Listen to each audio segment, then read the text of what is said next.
Di video ini kita akan menyelam dan berburu ikan di spot jurang ini.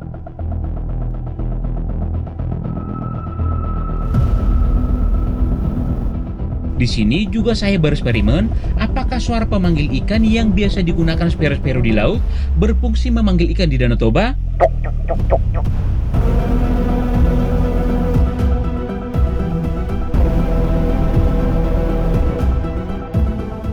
Bukan cuma berburu, kita juga dapat misi khusus untuk cek and recheck karena pengaruh surutnya Danau Toba.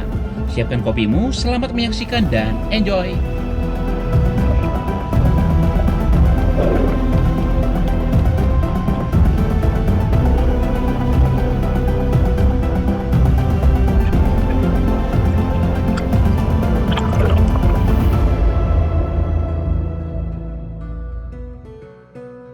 Yes, Dutterlings, jadi sekarang kita lagi ada di sini karena kita mau ngecek kedalaman di daerah PAM sana karena surut kan. Jadi orang PAM-nya rencana mau pindahin ke tempat yang dalam. Jadi sekarang kita ngecek titik yang baru nanti tempat PAM-nya itu. Oke, ini ya.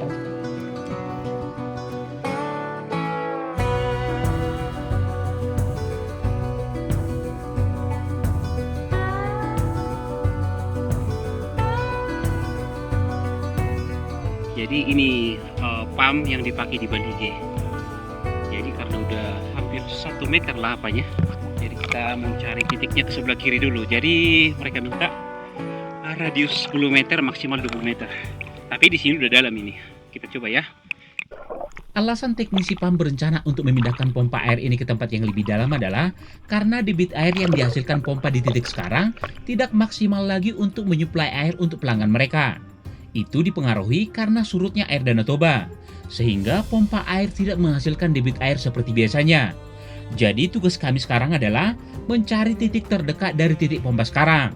Tapi titik baru itu nantinya harus di kedalaman 5-6 meter saja.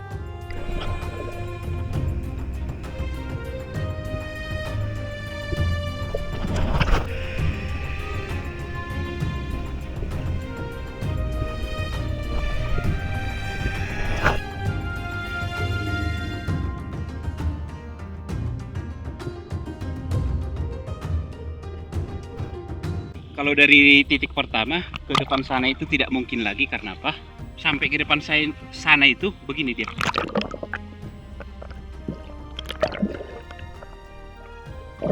Dan kalau jarak maksimalnya 20 meter ke depan sini itu nggak memungkinkan lagi. Jadi titiknya kita cari ke sana ya.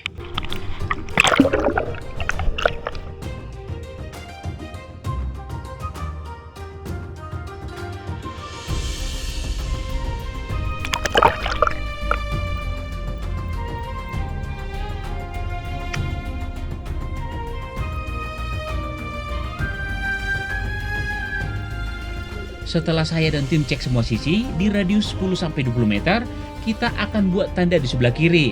Karena kalau ke sebelah kanan dan ke arah depannya, dalam radius 20 meter itu spotnya masih terlalu dangkal. Kita akan buat tanda di 3 titik, kita menggunakan botol pelampung yang diikat ke pemberat.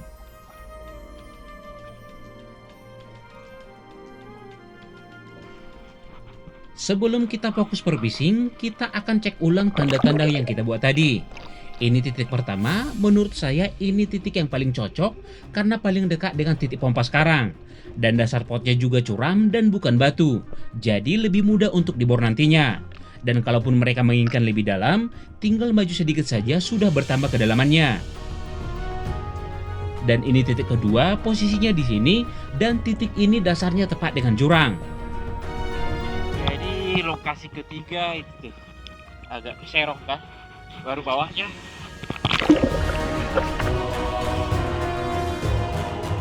Itulah ketiga titik yang kita buat. Dari tadi saya menyelam, saya melihat spot ini sepertinya spot yang tidak menjanjikan. Cuman karena ada kotoran ikan di sini, berarti nanti kita masih punya kesempatan.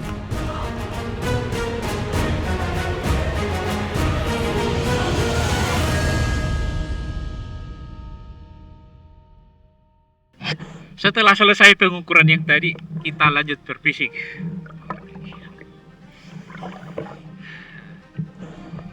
kita dari sini ke sana, baru nanti balik lagi ke sana. Oke, kita lanjut lagi. Terling, sebelum penyelaman pertama kita mulai dan sembari saya mengisi oksigen di paru-paru, please tolong support video ini dengan cara like dan berikan hype. Dan kalau ada saran dan request spot atau target selanjutnya, saya tunggu di kolom komentar. Setelah oksigen di paru-paru sudah cukup, kita langsung meluncur ke dasar danau. Spot tujuan kita sekarang tidak terlalu dalam karena Red Devil masih kelihatan dari permukaan. Kita mendarat sepelan mungkin supaya lumpurnya tidak naik. Kalau Terling melihat lubang-lubang kecil yang ada di dasar danau, itu adalah bekas ulah Red Devil yang mencari makan.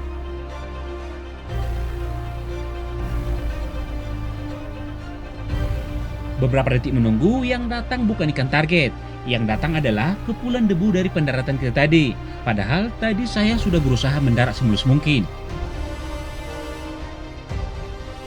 Karena pandangan sudah terhalang, terpaksa saya menyerah di penyelaman pertama ini. Kita bergeser ke sebelah kanan. Di spot ini lapisan lumpurnya tidak sedalam lumpur di penyelaman pertama tadi. Tapi kita harus tetap mendarat sepelan mungkin. Sambil menunggu target, saya merayap perlahan ke depan untuk menghindari kepulan debu yang menyusul. Sayangnya karena pergerakan kecil yang saya buat, tidak ada target yang mendekat. Inilah tantangan terbesar kalau menyelam di spot berlumpur seperti ini. Sampai di penyelaman kelima, belum ada poin yang berhasil kita naikkan. Penyelaman ketiga dan penyelaman keempat, sengaja saya tidak masukkan untuk menghemat durasi. Kita coba lagi mengintai, mudah-mudahan kita pecah telur di penyelaman ini.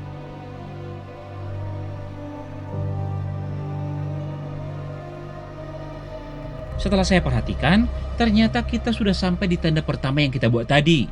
Kita coba bersabar lagi, mudah-mudahan kita menemukan kesempatan. Lagi dan lagi sampai napas sudah ngap, tidak ada target yang terpantau. Masih berlanjut dalam perburuan, di dasar danau mulai terlihat banyak hamparan batu. Itu tandanya kita semakin dekat dengan spot jurang batu yang kita tuju. Kita coba menunggu lagi dan mengintai di sini. Mudah-mudahan di penantian ini ada target yang membuat jari saya menarik pelatuk.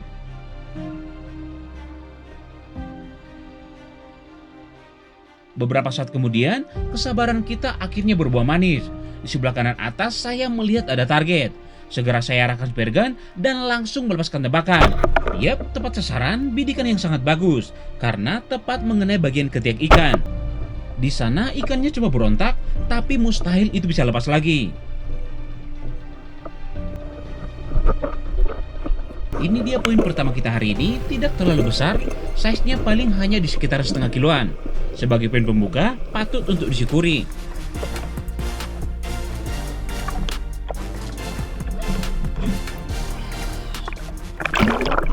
Setelah kita serahkan poin pertama tadi ke teman-teman di perahu, kita meluncur lagi untuk mencari poin selanjutnya.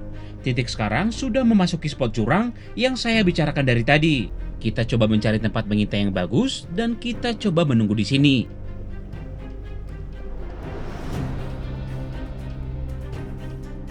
Saat sedang menunggu, tiba-tiba saya mengingat ilmu dari teman-teman Sparrow di laut dan ingin mencoba memancing target dengan suara pemanggil ikan itu.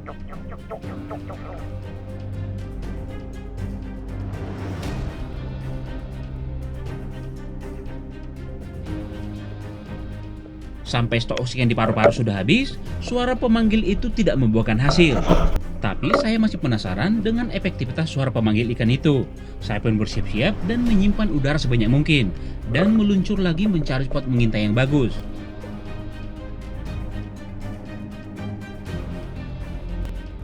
Kita coba menunggu di sini dan membuat suara itu lagi.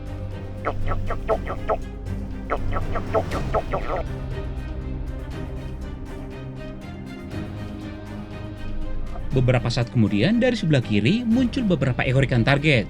Cuman saya lihat ukurannya masih tergolong kecil. Tidak lama kemudian muncul lagi gerombolan yang lebih banyak. Tidak tahu ini efek suara tadi atau mereka muncul secara alami. Cuman dari pantauan belum ada target yang layak untuk kita ambil. Di penyelaman ini saya naik lagi dengan tangan kosong. Setelah dicoba beberapa kali, saya perhatikan pemanggil ikan itu tidak terlalu berpengaruh. Malah saya merasa tahan napas saya jadi berkurang jika melakukan itu. Warna gelap di depan sana menandakan bahwa itu sudah sangat terjal dan sangat dalam. Walau lumayan seram, saya berharap ada ikan besar yang keluar dari sana.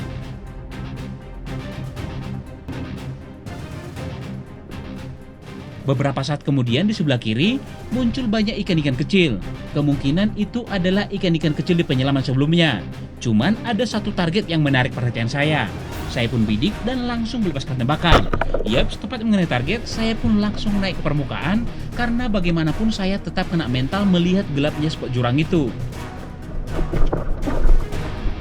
Poin kedua mendarat dengan manis, ukurannya hampir sama dengan poin pertama tadi. Coba lihat teman-teman saya, karena saking bosannya, ikan pertama tadi langsung disisihkan dan dibersihkan di atas kapal. 2 poin sudah berhasil kita amankan, saat ini minimal kita harus mencari 2 poin lagi, supaya kita kebagian satu orang 1 ekor ikan untuk kita bawa pulang.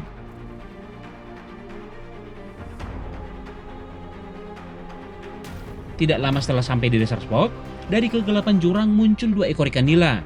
Cuman karena ukurannya saya lihat masih tergolong kecil, saya biarkan saja dan coba menunggu lagi.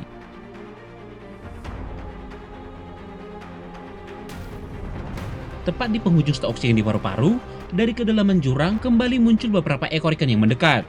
Tapi lagi-lagi, size-nya belum termasuk kriteria target. Bergeser lagi ke sebelah kanan, beristirahat sejenak sambil mengisi stok oksigen di paru-paru. Di sana dasarnya masih kelihatan, tapi itu bukan tempat menunggu kita nantinya. Setelah saya rasa stok oksigen sudah cukup, saya pun langsung meluncur dan mencari spot menunggu yang potensial.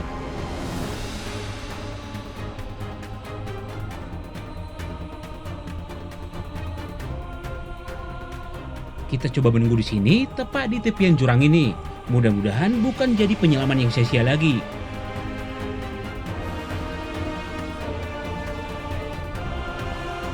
Beberapa saat menunggu, akhirnya dari sebelah kiri ada target yang terpantau. Saya coba bidik, cuman ikan pertama ini samar-samar di penglihatan saya saat itu. Akhirnya saya bidik yang satu lagi, tapi di sini saya juga masih dilema karena melihat ukuran ikannya. Sempat bimbang beberapa saat, akhirnya saya biarkan ikan itu bisa melihat matahari pagi di esok hari. Sekarang kita tidak lagi bergeser ke sebelah kanan, karena saya lihat semakin ke kanan ikan-ikannya mulai sepi. Saya berhenti di titik ini dan kembali ke jalur yang kita lewati tadi, sekalian menuju ke arah jalan pulang. Dengan harapan minimal kita dapat 2 ekor lagi untuk memenuhi kuota kita. Saya pun kembali ke dasar danau dan kita coba mencari tempat menunggu yang bagus. Walau di titik ini banyak ikan red devil, tapi kita coba mengintai di sini dulu.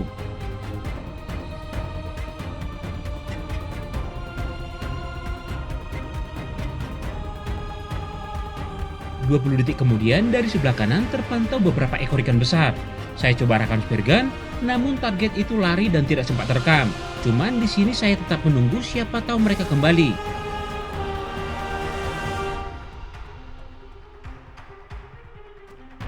Beberapa saat kemudian dari kegelapan muncul lagi ikan-ikan itu. Saya bidik yang terlihat dan langsung melepaskan tembakan. Yap, tepat mengenai target. Mungkin kalian tidak akan percaya kalau saya bilang pada saat itu yang saya lihat hanya poin yang kita dapat. Sedangkan ikan yang dekat dan yang lebih besar ini lolos bukan karena di skip, tapi memang tidak terlihat karena warnanya yang lebih gelap dari poin yang kita dapat ini.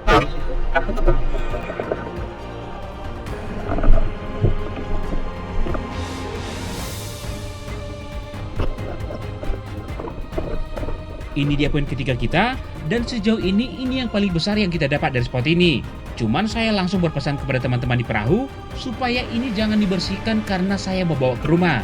Tapi hal itulah yang membuat malapetaka nanti di akhir perjalanan. 3 poin sudah kita amankan, hanya tinggal 1 poin lagi dari target minimal yang harus kita naikkan. Kita coba mengintai di tepi jurang ini, mudah-mudahan ada target yang terpantau.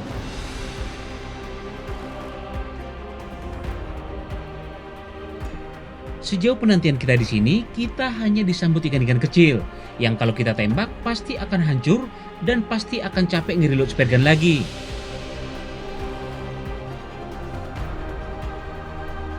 Sampai stok oksigen di paru-paru sudah habis, tidak ada target yang layak untuk mengisi kuota target kita hari ini.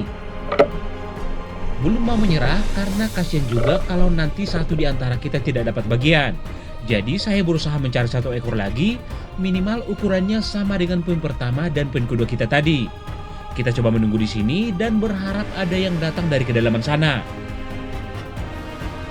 Tidak berselang lama, memang ada yang muncul dari kegelapan di bawah sana.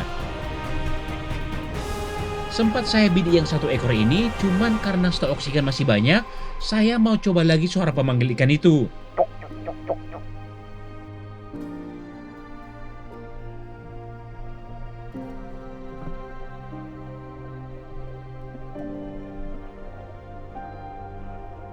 Sampai napas sudah di ujung tanduk, ikan-ikan yang kita cari tidak terpantau. Malah ikan-ikan kecil yang tadi pergi menghilang ke kedalaman. Beberapa kali naik turun untuk mencari target terakhir, tapi tetap tidak ada tambahan poin sampai di titik ini. Ini menjadi penyelaman terakhir di trip ini. Kalau tetap tidak ada yang dapat, maka akan ada satu orang di antara kita yang tidak dapat bagian. Saya menyelam lumayan dalam, karena kalau di tempat dangkal sudah keruh sekali. Kita coba mendarat sepelan mungkin supaya lumpurnya tidak naik. Beberapa saat setelah sampai di dasar danau, muncul satu target dari sebelah kiri. Walau tidak terlalu besar, mengingat matahari sudah hampir tenggelam, saya pun bidik dan langsung melepaskan tembakan. Yap, tepat mengenai sasaran, poin keempat ini kita dapat di jam 6:05. Saya pun naik dengan penuh kegirangan karena akhirnya misi 4 ekor kita selesai juga. Akhirnya poin keempat bro, karena saya targetin 4 ekor minimal, karena supaya bisa satu-satu per orang, kan kami ada 4 orang, ini ada 2, bisa ada 1. Oke teman-teman, kita cuma dapat 4 ekor dari sini. Padahal tadi saya berharap bagus di sini spotnya, ternyata biasa saja. Tapi nggak tahu ya, karena mungkin rezeki kurang bagus. 4 ekor mungkin pas lah satu ekor buat kita. Kita dapat 1, 3, 4. Oke, sampai di sini videonya dan sampai bertemu di video selanjutnya. Mantap. Tadi harusnya ini ada 4 ekor kan, cuman lepas 1 ekor. Dan itu satu-satunya yang tadi memang saya minta nggak dibersihkan sama dia, dan itu yang lepas. Dan kebetulan tadi memang itu bagian ekor yang kena, jadi dia bisa lari lagi ya. Tapi kemungkinan besar mati situ. Jadi saya jong hari ini, cuman mereka yang bawa ikan aja. Sampai di sini petualangan kita hari ini. Terima kasih SDT Link sudah nge-support SDT. Cek video petualangan SDT lainnya. Terima kasih dan salam sport fishing Danau Toba.